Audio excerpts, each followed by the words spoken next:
Ürək bir mühərrikdir. Ürək bir mühərrikdir, məqsədi, amalı qanı dövrələtdirməkdir. Ürək nə ilə işləyir? İlahidən verilmiş qığılcımla. İndi bilirəm deyəcəksiniz ki, tibbi təhsilin yoxdur, Allaha caladı filan elədi.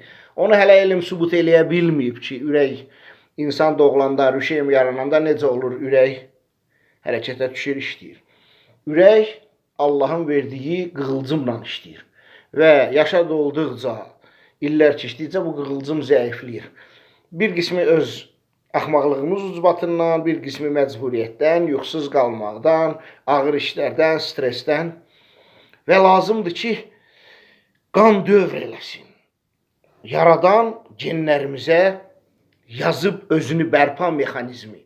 Bizə lazımdır qan dövriyəsini bərpa eləmək. Bayaq ona görə deyirdim ki, birinci utanmaq lazım deyil o başıboşların sözlərindən, axsamağa, skalyoza. Bu Allahın verdiyi dərddir, sınaqdır.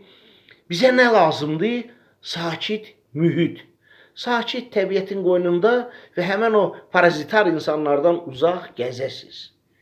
Gəzəsiz. Mən indi o bir videolarda deyəcəm ki, nəyə görə? Asta-asta öz kefinizlə əvvəl müəyyən qısa məsafələrə, sonra yavaş-yavaş etap-etap artırmaqla.